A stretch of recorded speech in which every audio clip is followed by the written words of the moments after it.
Good afternoon everybody. Ready sir? शुरुआत की तो क्या क्वेश्चन पूछेंगे कि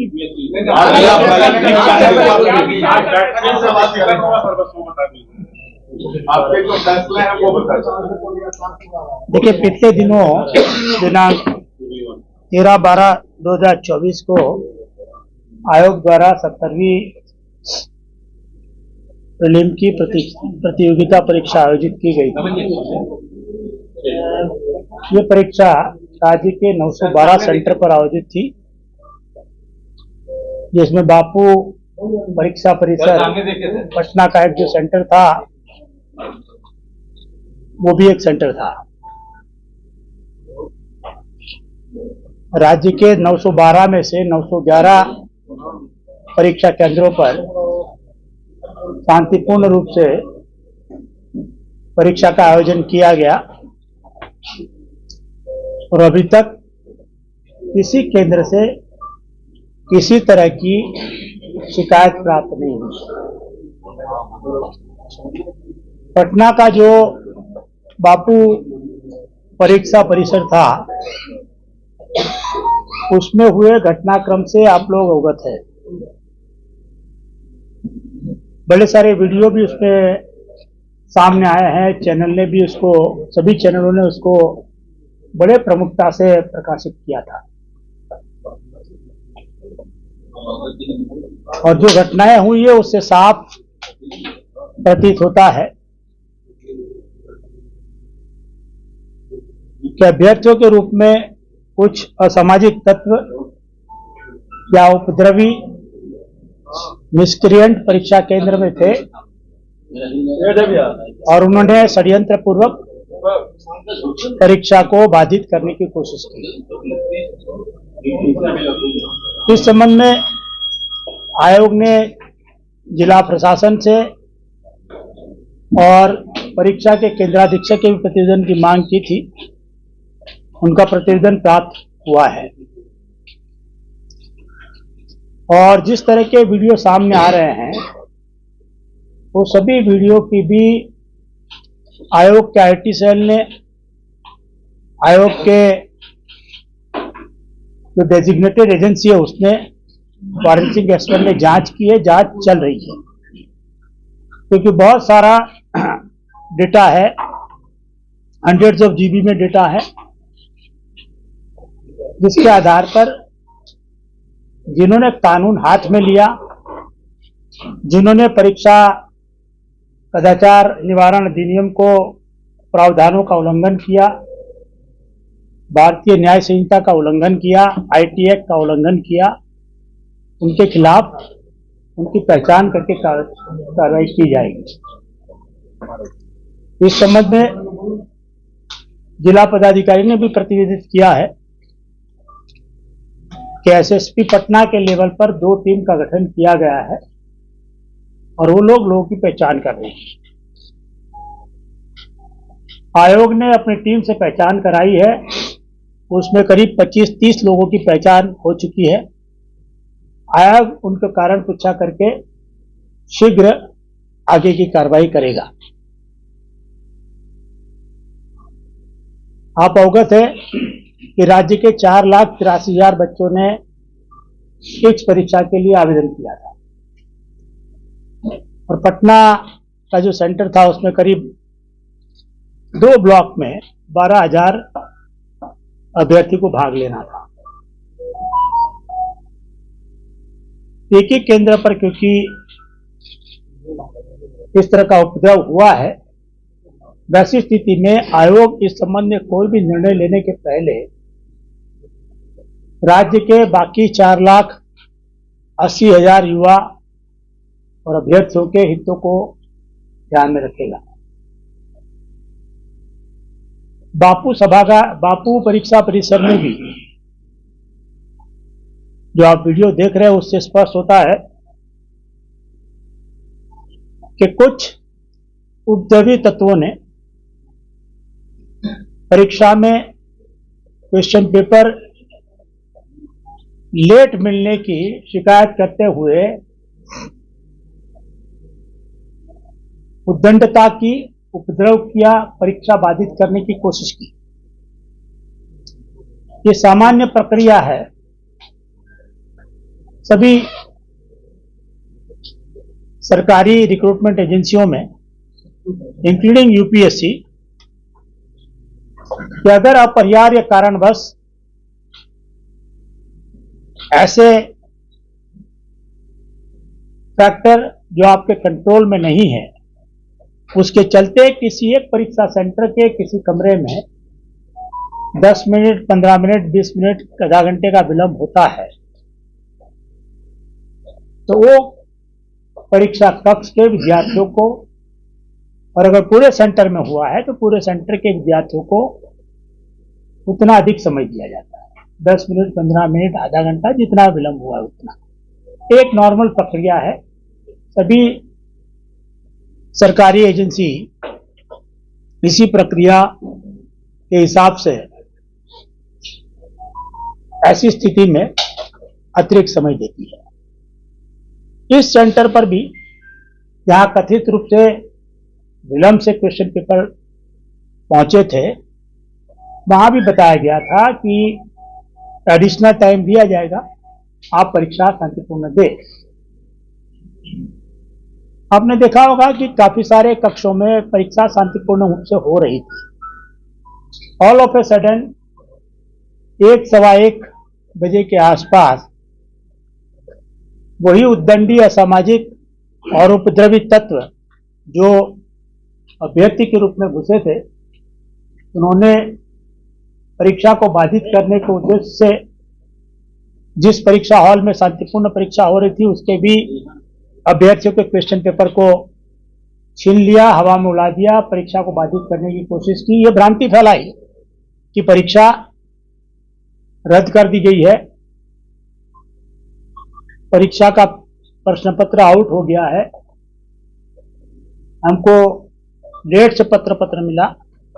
इस तरह की उन्होंने भ्रांति फैला के और विद्यार्थी जो शांतिपूर्ण रूप से परीक्षा दे रहे थे उनको उत्तेजित करने की, उनको भी ये उपद्रव में शामिल होने की कोशिश की। हमको काफी सारी ईमेल मिले हैं उन बच्चों के जिन्होंने अपने कंप्लेन में, शिकायत में बात कही है कि हम लोग एकदम शांतिपूर्ण रूप से परीक्षा दे रहे थे कि ऑल ऑफ ए सडन और जगह से आके और कमरे से आके लोगों ने हमारे कमरे के विद्यार्थियों को भी, अभ्यर्थियों को भी परीक्षा देने से रोका, हमारे पेशेंट ले लिए और परीक्षा नहीं देने दिया। हर रूम में 4 कैमरे लगे हुए हैं, तो उसके वीडियो रिकॉर्डिंग फुटेज वो परीक्षा केंद्र के जो केंद्राधीक्षक है और जो अथॉरिटी है उनके पास है, वो उनकी जांच कर रहे हैं। जिनके भी आइडेंटिफाई किया जाएगा उनके खिलाफ मैंने जो कहा उस तरह से पहचान करने के बाद कार्रवाई की जाएगी। उस संबंध में विस्तृत रिपोर्ट आएगा तो आयोग उसके आगे भी कार्रवाई करेगा। लेकिन ये बात सत्य है कि जो थोड़े समय के लिए भी उपद्रव हुआ, जो थोड़े लोगों ने भी किया, मान लीजिए 15 आदमी, 20 आदमी, 25-30 आदमी, ये भी थोड़ा आगे पीछे हो सकता है नंबर, उन्होंने भी किया है, लेकिन उसके चलते परीक्षा बाधित हुई है। परीक्षा के अंत तक 2 बजे के आसपास ये भी देखने में मिला कि कुछ वीडियो सामने आए हैं जिसमें लोग परीक्षा केंद्र के अंदर मोबाइल के साथ वीडियो रिकॉर्डिंग कर रहा है, जबकि पूरा परीक्षा परिसर इस तरह के उपकरणों के लिए वर्जित है, उनको ले जाना अलाउड नहीं है। ये कैसे लोग लेके घुस गए, एक जांच का विषय है, और जो प्राथमिकी दर्ज हुई है उसके आलोक में जो जांच होगी उसमें पुलिस उस पर भी जरूर गौर करेगी, इस पर भी जांच, इन्वेस्टिगेशन करेगी। लेकिन उसके कारण जितने विद्यार्थी परीक्षा नहीं दे सके, जितने अभ्यर्थी परीक्षा नहीं दे सके उनके प्रति भी आयोग की नैतिक जिम्मेवारी है कि कुछ तत्वों के कारण उनके बहकावे में ना आए, उनको अन्याय ना हो। तो आयोग ने केंद्राधीक्षक की रिपोर्ट, जिला प्रशासन की रिपोर्ट, आयोग के पदाधिकारियों ने केंद्र पर जाके जो जांच की, वो सभी फैक्टर को ध्यान में रखते हुए और इस बात को भी ध्यान में रखते हुए कि जो लोग ने अल्टीमेटली एग्जाम दी है उसमें से भी उस सेंटर पर कुछ बच्चों ने कदाचार किया होगा, इसको ध्यान में रखते हुए बापू परिसर में जो एग्जाम हुई थी उस पूरी परीक्षा को रद्द कर दिया है, रद्द करने का निर्णय लिया है। और आयोग बहुत शीघ्र मात्र उसी परीक्षा केंद्र के परीक्षार्थियों के लिए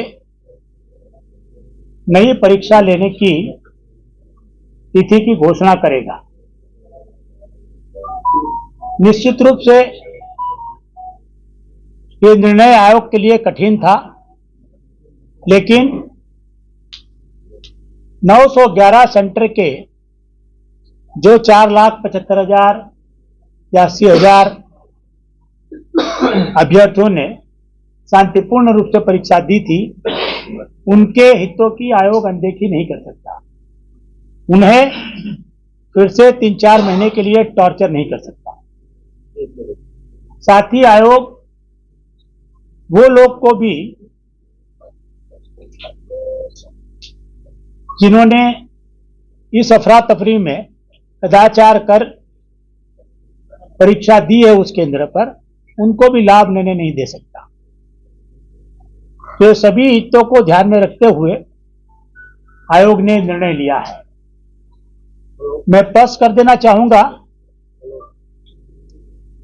कि जो एग्जाम ली जाएगी और अभी जो एग्जाम ली गई है, वो दोनों का परिणाम एक साथ दिया जाएगा। आगे आने वाली एग्जाम के लिए अलग क्वेश्चन पेपर होगा, लेकिन आयोग नॉर्मलाइजेशन नहीं करेगा। तो दोनों परीक्षाओं के लिए जितने बच्चे अपीयर होंगे उनका एक साथ अंत में परिणाम घोषित किया जाएगा। कृपया ऐसी कोई रूमर, भ्रांति या मिस इन्फॉर्मेशन फैलाने की कोशिश करता है तो उसको आप रोकें कि इसके कारण कोई नॉर्मलाइजेशन किया जाएगा। जहां तक वैसे बच्चों की बात है जो अभी तक चिन्हित नहीं किए गए हैं, पहचाने नहीं गए हैं, तो मैं स्पष्ट कर देना चाहूंगा कि ऐसे सभी उपद्रवी तत्वों की पहचान की जाएगी।